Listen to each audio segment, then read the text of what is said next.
Bonjour, je suis Ramdeva et j'ai peint cette toile, Marie.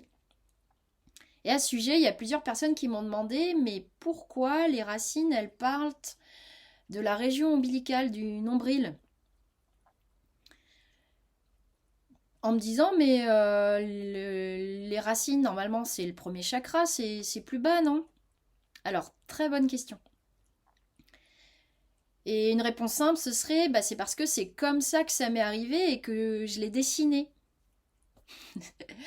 Fin de la vidéo, à bientôt.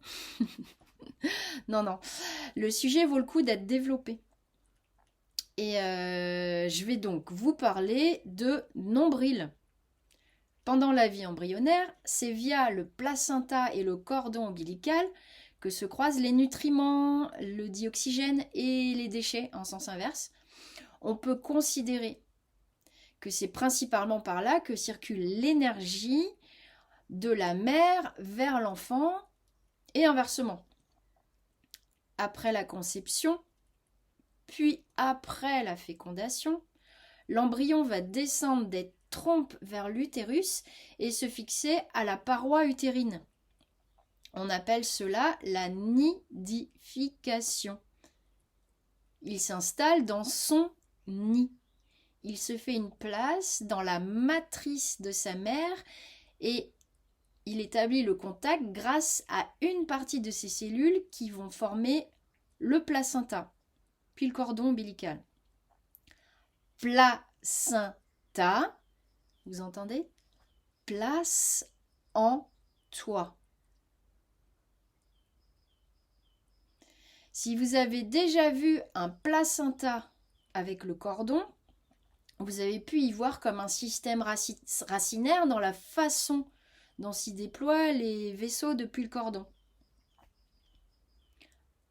Plus tard, à la naissance, qui est un passage et pas des moindres, il s'agit pour le nouveau-né de passer de l'aquatique à l'aérien et de mettre en place la respiration par les poumons. Les poumons avec lesquels on peut revenir à l'analogie de l'arbre en observant toutes les alvéoles pulmonaires et l'apparence que ça a. Mais cette fois, les parties aériennes, la frondaison de l'arbre, les branches, les feuilles. Pour le nouveau-né, il n'y a pas d'urgence. Il peut tranquillement mettre en place sa respiration et s'autonomiser puisqu'il est toujours relié et alimenté en dioxygène via le cordon ombilical. L'eau présente dans ses poumons doit progressivement faire place à de l'air. Alors, il n'y a pas d'urgence, sauf si le cordon est clampé trop tôt. Comme cela, elle s'est longtemps pratiquée et se pratique encore en Occident. Le sang du nouveau-né n'est alors plus alimenté en dioxygène de façon brutale et il peut se retrouver en manque de dioxygène le temps que sa respiration autonome se mette en place et que son sang soit de nouveau alimenté en dioxygène. À la naissance, il a quitté la vie placentaire pour prendre sa place en terre. Ses racines ne sont plus attachées à la matrice de sa mère, mais vont s'implanter progressivement dans une autre matrice, celle de la terre-mère. C'est un passage qui est très important énergétiquement, d'un point de vue spirituel et d'un point de vue d'incarnation. D'ailleurs, dans certaines cultures, et sûrement chez nos ancêtres, le placenta est enterré et un arbre fruitier, le plus souvent, est planté par-dessus. On en prend grand soin, surtout les premières années, car l'arbre symbolise la vitalité de l'enfant. On peut aisément comprendre l'importance symbolique de ce rituel, car pour l'incarnation et l'enracinement en terre du nouveau-né.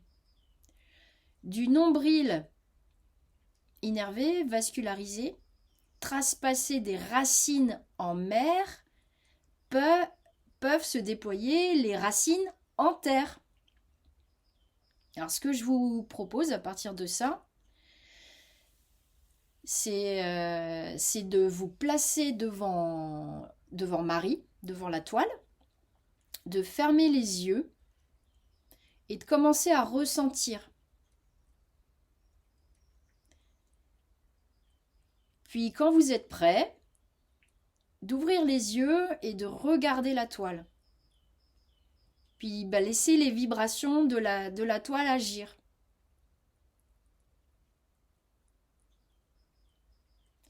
Si vous en avez besoin, il est fort possible que ce soit l'ancrage qui travaille ou autre chose selon chacun. Ce n'est qu'un aspect vibratoire.